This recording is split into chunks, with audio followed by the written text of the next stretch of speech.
The minerals deal signed between the US and Ukraine is a full economic partnership, stressed the US Treasury Secretary Scott Bessent. In an interview with Fox Business News on Thursday, he stated that the agreement will allow US President Trump to negotiate with Russia on a stronger basis.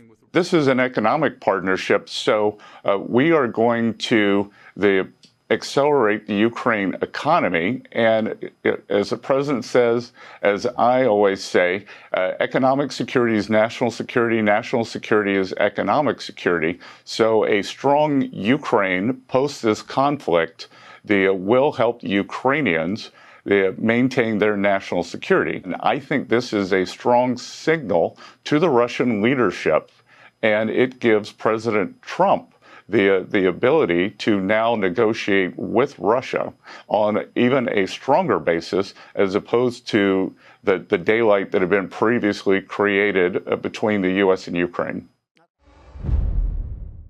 A Russian drone strike on the frontier city of Zaporizhzhia wounded at least 29 people on the night of May 1st.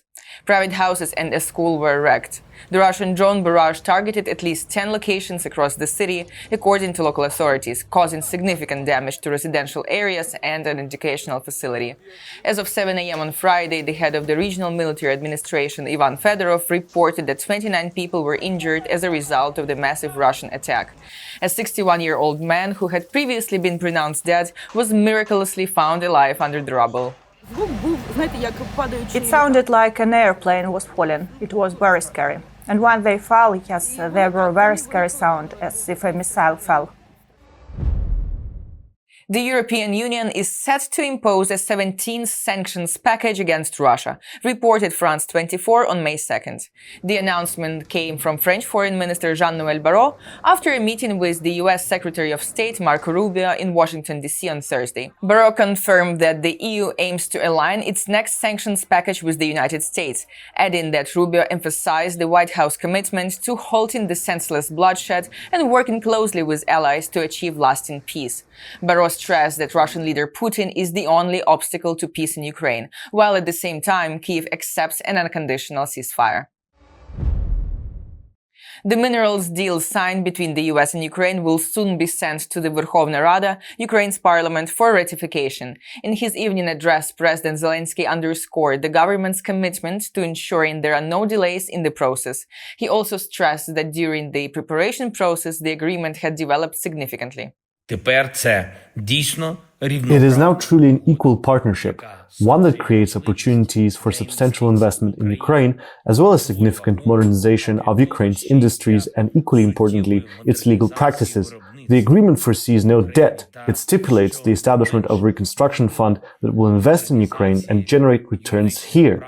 This means joint work with America based on fair terms, allowing both Ukraine and the United States, which supports us in our defense, to make money in partnership.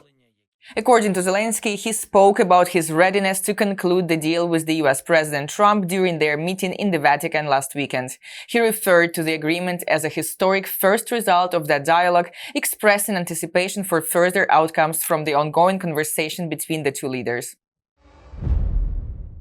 US Vice President J.D. Vance believes that Russia's war against Ukraine is not going to end anytime soon. Speaking with Fox News on May 1st, he added that the US administration's challenge now is how to help Russia and Ukraine find middle ground. I don't think anybody could have gotten this deal done other than Donald J. Trump. When I say this deal, I mean getting these guys to actually propose a peace settlement. But it's going to be up to the Russians and the Ukrainians. Now that each side knows what the other's terms for peace are, it's going to be up to them to come to an agreement and stop this brutal conflict. It's not going anywhere, Brett. It's not going to end anytime soon. Earlier in the week, Vance stated to Fox News that there was a very big gulf between Ukraine and Russia regarding their visions for ending the war.